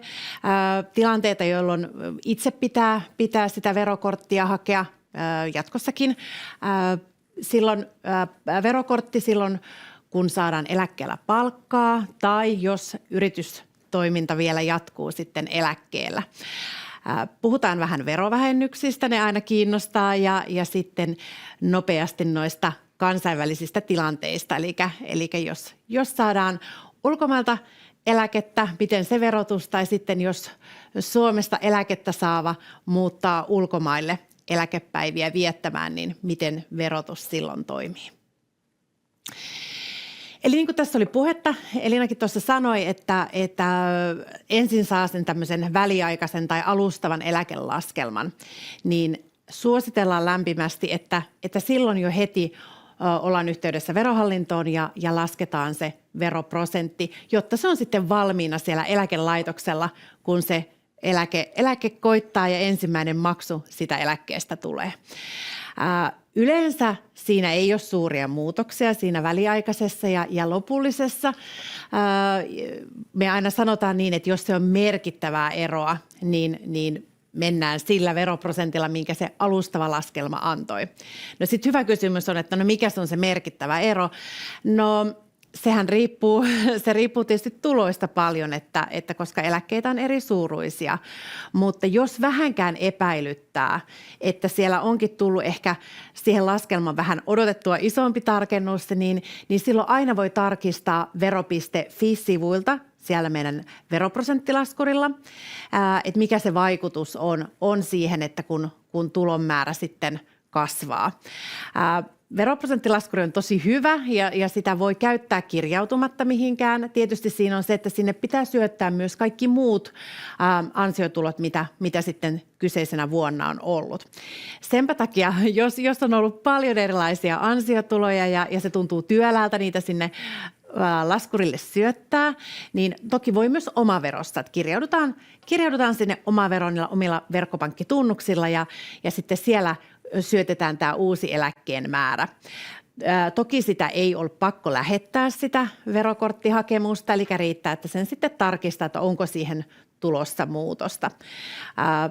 Sekin on ihan mahdollista, mutta yleensä siihen ei sellaista muutosta ole, että sillä veroprosenttiin olisi vaikutusta. Yleisellä tasolla puhutaan, se on tosiaan niin paljon ansiotulojen määrästä riippuvainen, mutta yleensä puhutaan, että jos vuositasolla 500 € on se muutos, niin silloin voidaan ehkä puhua merkittävästä. Mutta se on tapauskohtaisesti, että mitään sellaista yleistä ei voi sanoa. No sitten kun sitä ensimmäistä verokorttia lasketaan silloin, kun jäädään eläkkeelle, niin silloin tarvitaan tiedot kaikista tuloista. Eli mitä siellä on ollut esimerkiksi alkuvuonna? Onko ollut palkkaa, onko ollut jotain etuutta ja niistä maksetuista veroista tarvitaan tiedot. Sitten jos eläkkeellä vielä jotkut ansiotulot jatkuu, niin toki nekin tulee siinä verokorttia tehdessä arvioida. Ja sitten jos on pääomatuloja, esimerkiksi vuokratuloja tai ehkä mahdollisia luovutusvoittoja, mutta ehkä vuokratulot nyt on semmoiset, mitä niin kuin ehkä on vuodesta toiseen, mitkä tulee sitten huomioida siinä veron tarpeessa. Ja toki sitten erilaiset verovähennykset, kuten esimerkiksi vaikka kotitalousvähennys, niin nämä tiedot tulee silloin olla. Niin kuin tässä oli puhettakin, niin Verohallinto sitten toimittaa ne veroprosentit sinne eläkkeen maksajalle ja sitten joissain tilanteissa eläkkeen maksaja voi toimittaa Verohallintoon suoraan ne tiedot, jotka sitten eläkkeen saaja näkee sieltä omaverosta ja silloin voi saada tämmöisen niin sanotun verokorttiehdotuksen, mutta näitä ei ole ihan kaikissa tilanteissa käytössä, että se sitten oma eläkeyhtiö sitten osaa tarkemmin kertoa, että jos tämmöinen verokorttiehdotus on mahdollisesti käytössä. Mutta siitä tosiaan tulee sitten tämmöinen verokorttiehdotus sinne omaveroon, mikä sitten eläkkeensaaja voi käydä hyväksymässä. Tässä materiaalissa on linkki tuonne suomi.fi-sivuilla on tämmöinen koottu materiaali, infopaketti vanhuuseläkkeelle jäädessä ja siinä on myös Verohallinnolla oma osuus, eli sitä haluan tässä kohtaa myös markkinoida.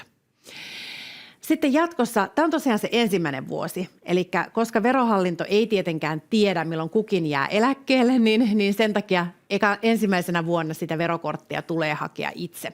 Jatkossahan se toimii niin kuin tässä oli aikaisemminkin puhetta, että sitten kun ne eläkeindeksit siellä loppuvuodessa vahvistetaan, niin sitten eläkkeen meille tulee tieto Verohallintoon siitä ja sitten taas me lasketaan sieltä seuraavalle vuodelle niin sanottu perusverokortti ja toimitetaan sitten eläkkeen maksajalle. No sitten ne tilanteet, joissa tulee aina kuitenkin sitä verokorttia itse hakea, niin on yleensäkin kaikki tämmöiset uudet tulot. Eli jos esimerkiksi on uusi omaishoitajan tuki, joka on siis työkorvausta ja veronalaista ansiotuloa, niin sitä tulee myös aina hakea sitten erikseen, jos tällainen tilanne tulee. Uudet alkavat eläkkeet, eli jos siihen työeläkkeen rinnalle tulee esimerkiksi se leskeneläke tai eläkkeen määrä muuttuu merkittävästi ja taas tässä puhutaan merkittävästi, niin voi ehkä sanoa karkeasti, että noin 500 € vuodessa, mutta se tosiaan on tapauskohtaisesti, koska se riippuu kokonaisansiotuloista.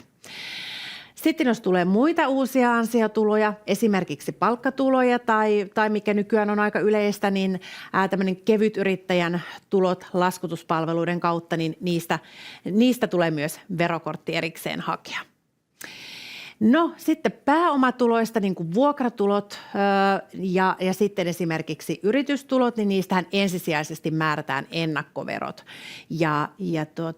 Jos sitten halutaan, niin pääomatuloista tai yritystuloista voidaan se verontarve sisällyttää myös siihen eläkkeen veroprosenttiin.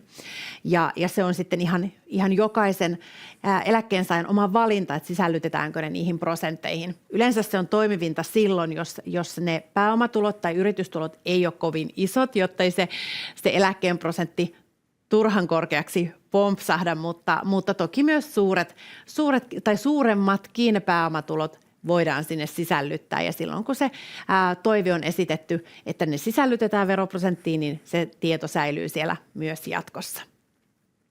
No sitten semmoinen hyvin yleinen vähennys on tosiaan kotitalousvähennys, eli jos tulee sellaista kotitaloustyötä, varsinkin jotain mittavampaa remonttia, joka toki täytyy maksaakin saman tien, niin sen voi jo siihen veroprosentille huomioida, että ei tarvitse jäädä odottamaan sitä, että ne sitten siellä veroilmoituksella ilmoitetaan ja veronpalautuksena saadaan. Ja jos tosiaan tarvitaan sitten palkkaa, palkan verokorttia eläkkeen rinnalla, niin palkan verokorttia ei tosiaan automaattisesti lasketa, jos ei edellisenä vuonna ole ollut sitä palkkatuloa. Ja kuitenkin se työnantaja tarvii sen palkan verokortin, koska jos ei sitä palkan verokorttia ole, niin silloin ennakonpidätys palkkatulosta on 60%. Toki se ei ole lopullinen vero, mutta jos ei verokorttia ole työnantajalle toimitettu, niin silloin se on 60%. Palkassa on eri vähennyksiä kuin eläkkeessä. Se tulee huomioida.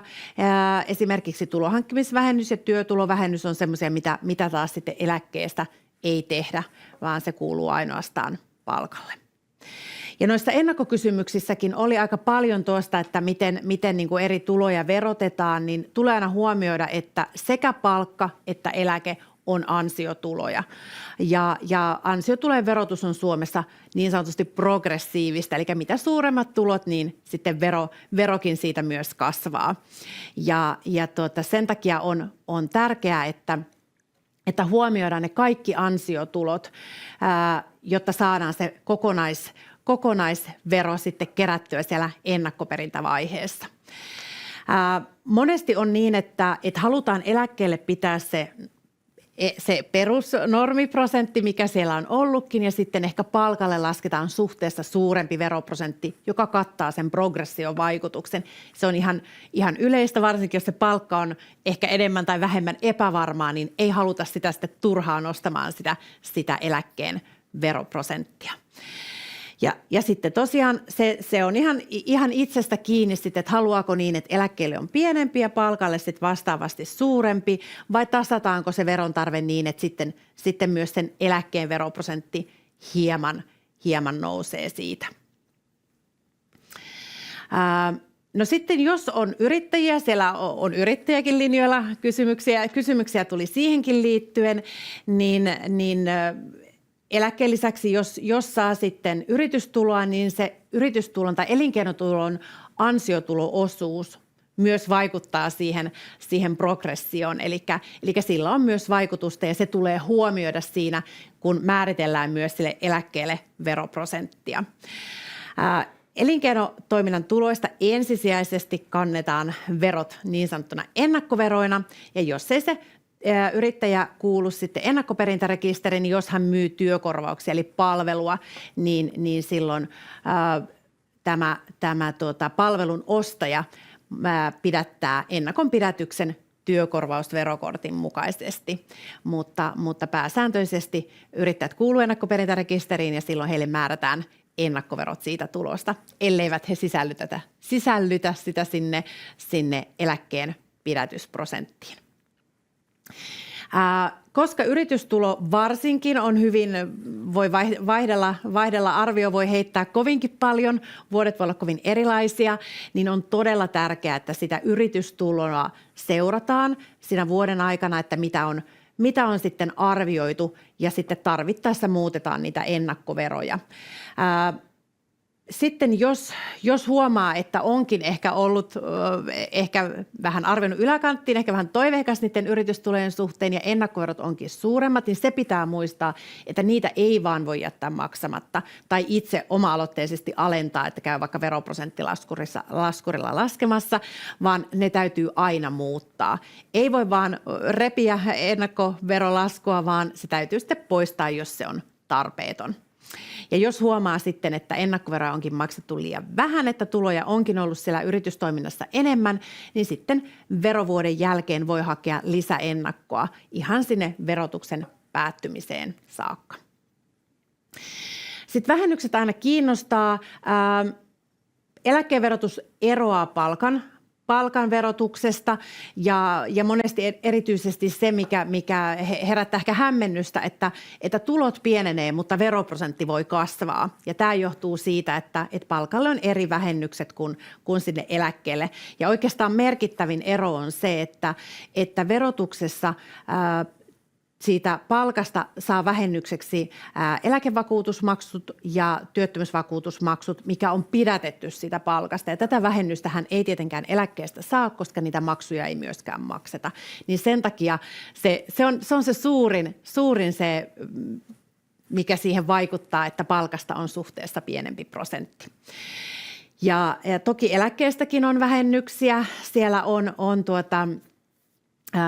eläketulovähennys, perusvähennys, mitkä on sitten tämmöisiä tulosta riippuvaisia vähennyksiä ja ne tehdään viran puolesta, eli niitä ei tarvitse itse erikseen anoa. Sitten sitä, että vakuutetun sairausvakuutusmaksun sairaanhoitomaksu on eläketulosta korotettu, mutta sitten vastaavasti sitä päivärahamaksua ei eläketuloista peritä, että sekin on vähän eroa noihin palkansaajien verovähennyksiin. Materiaalissa on linkki meidän vero.fi-sivuihin, jossa on juuri tätä vertailua, että miten veroprosentit eri tuloissa on erilaiset. Tässä on hieman esimerkkejä juuri tästä meidän verkkosivuilta, mikä vähän ehkä osoittaa sitä, että miten se verojen tarve muuttuu, mutta siellä on tosiaan niissä, että siellä on ne eri vähennykset ja varmasti suurimpana on tämä eläke- ja työttömyysvakuutusmaksuvähennys, mikä sitten palkasta sen veron lisäksi peritään, niin sen saa verossa vähennykseksi. Sitten nopeasti kansainvälisestä tilanteesta, koska niistäkin tuli kysymyksiä. Eli Suomessa asuva yleisesti verovelvollinen on verovelvollinen Suomeen myös ulkomailta saaduista tuloista. Ja vastaavasti Suomella on yleensä oikeus verottaa eläkkeitä, mitä Suomesta maksetaan ulkomaille asuvalle.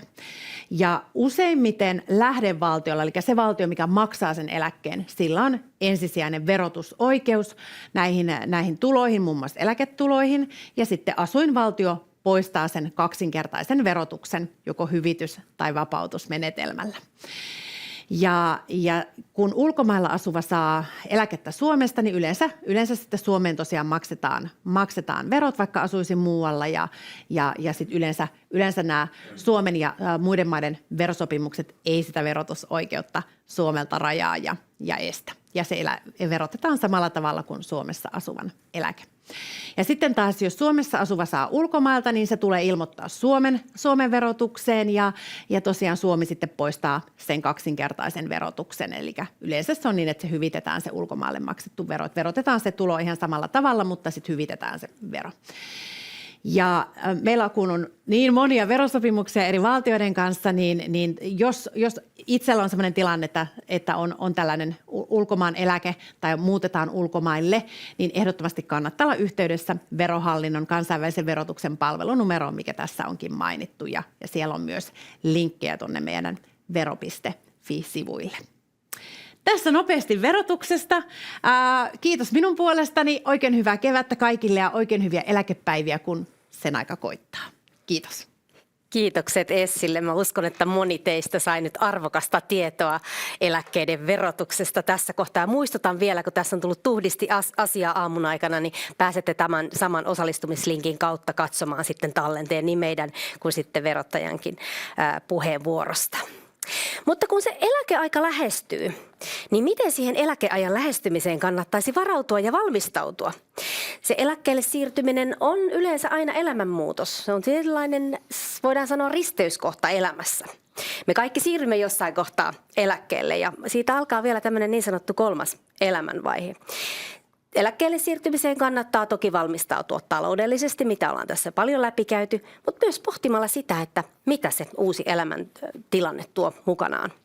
Meillä on ilo saada vielä tähän loppuun myös eläkkeensaaja Pauliina Hilkamo. Pauliina on ainakin meille tuttu, sillä Pauliina teki pitkän työuran meillä Varmassa, josta jäi eläkkeelle tuotepäällikön tehtävistä tuossa syksyllä 2024. Tervetuloa Pauliina. Kiitos. Miten Pauliina, nyt kun ajattelet sitä, kun olet ollut eläkkeellä tässä jonkin aikaa ja ajattelet eläkkeensaajan näkökulmasta, niin miten silloin aikanaan valmistauduit eläkkeelle ja tekisitkö ehkä jotain toisin eläkkeelle valmistautumisen kanssa? Joo. Olin täyttänyt jo sen alimman eläkeiän. En sillä tavalla ollut kauhean innostunut eläkkeelle siirtymisestä, kun olen hyvin työorientoitunut ihminen ja halusin kovasti sitä tekemistä. Mutta sitten kun se alin eläkeikä oli täynnä, niin ymmärsin, että ei täällä nyt loputtomasti voida olla. Ja silloin ne ajatukset sitten tietysti alkoi siirtyä sinne. No se puoli, mikä on tavattoman tärkeä, se taloudellinen puoli, niin se oli vähän semmoinen niin kuin helpompi rasti tietysti, kun oli itsellä se tausta. Mutta palaan siihen hetken kuluttua, että enemmänkin oli se, mitä nyt jälkikäteen ymmärrän, että piti saada mieli mukaan. Ja mun mieli pyöri semmoisen kysymyksen ympärillä, että mitä minä sitten teen. Ja se kauhukuva oli minulla, aina ajattelin, että istun sohvalla ja pyöritän sormia, että mulla ei niin kuin ole tekemistä. Ja sitä mietin kovasti paljon ja siinä menikin sitä aikaa, mutta sitten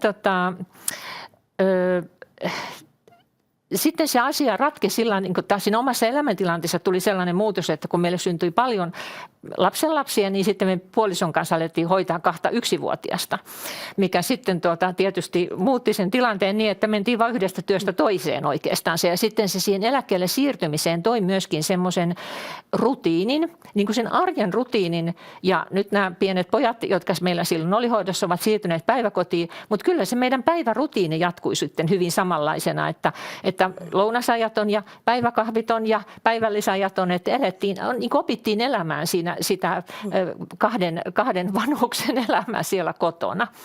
No sitten siinä oli se, niin kuin sanoin, että helpompi puoli oli sitten tavallaan se helpompi puoli se talouden miettiminen, mutta tiesin tietysti hyvin, että toimeentulo leikkaantuu kyllä niin kuin ihan reilusti siinä eläkkeelle jäädessä ja se vaatii sopeutusta.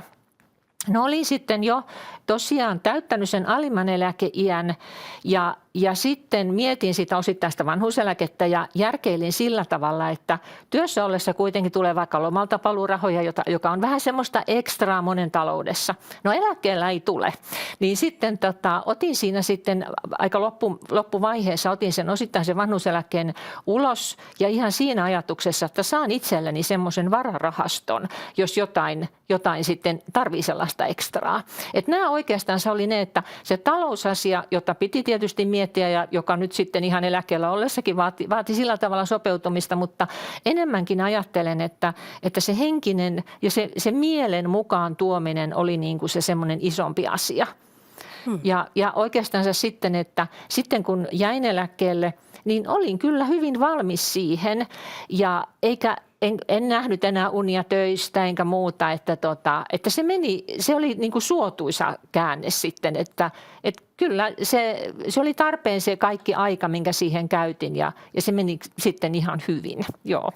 Olit siis selkeästi valmistautunut eläkkeelle siirtymiseen. Että niin kuin oikeastaan se niin kuin sanoit, vähän hassuakin se kysymys, että mitä minä sitten teen, mutta jotenkin se niin kuin kumuloitui sellaiseen ja siinä oli sitten niin kuin monta asiaa. Joo, kyllä. Joo. No, onko jotain niin kuin vinkkejä, mitä haluaisit antaa nyt eläkeikää lähestyville ja eläkkeelle siirtymiselle? Joo, no ainakin se, että kyllä sitä kannattaa pohtia. Eli tavallaan sitä, että minusta ei kannata niin kuin siirtää sitä, että minä sitten mietin. Että minusta oli kauhean hyvä, että oli sitten niin valmis siihen, että todellakin, että ei pidä pöydän reunasta kiinni, vaan osaa päästää irti ja on valmis siihen uuteen.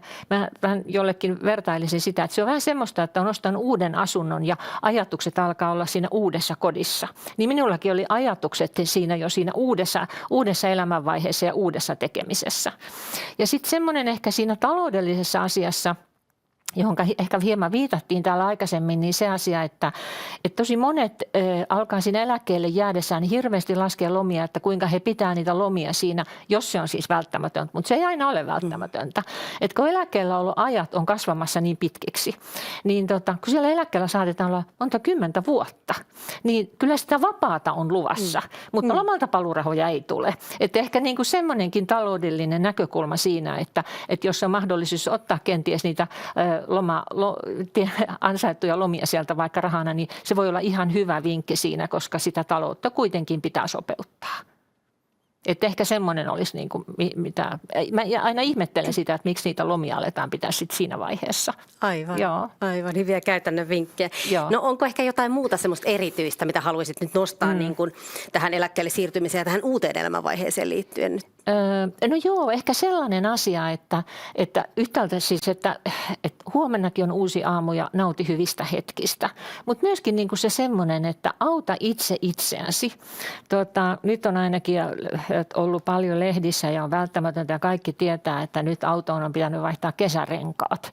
Niin mitkä on ne sun omat kesärenkaat? Eli mulla itsellä on nyt siis tässä huhtikuussa niin on silmälääkäriä ja on hammaslääkäriä ja monta asiaa, että ei jää odottamaan niiden asioiden kanssa, vaan auttaa itse itseään ja hoitaa sitä terveyttä, mikä on tietysti niin kuin ikääntyessä niin aivan A ja O.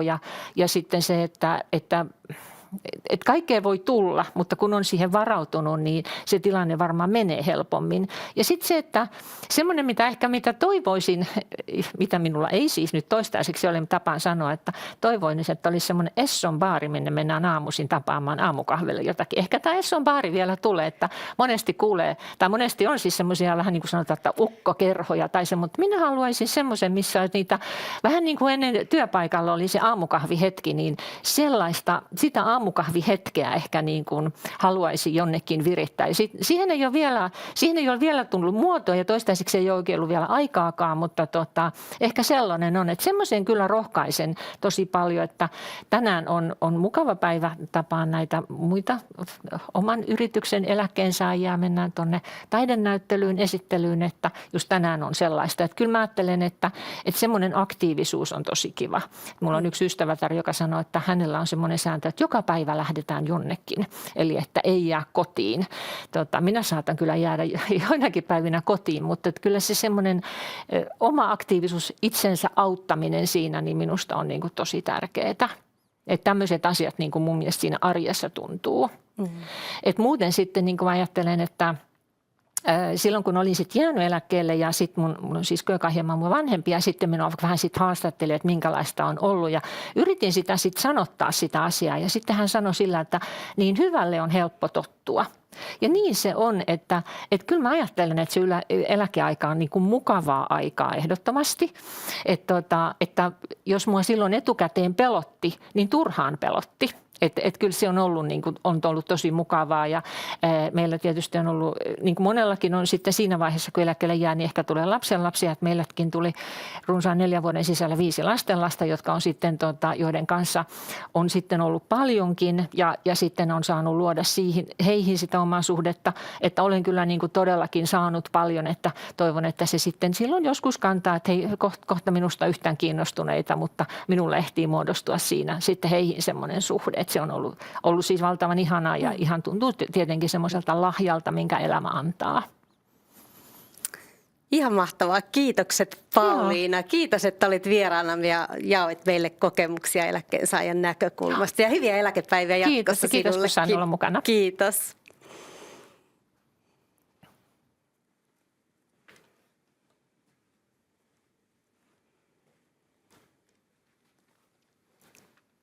Kiitokset Pauliinalle mielenkiintoisesta näkökulmasta eläkkeensaajan rooliin. Nämä on semmoisia ajatuksia, mistä varmaan moni teistä siellä linjoilla on myöskin miettinyt samoja ajatuksia, pystyy hyvin näihin samaistumaan. Tähän ihan loppuun vilautamme tässä vielä tätä meidän ikiomaa eläkkeelle valmistautumissivua. Eli tämä on myöskin sellainen alusta-sivusto, minne on koottu hieman vapaamuotoisempaa sisältöä eläkkeelle valmistautumisen ihan noista terveysasioista.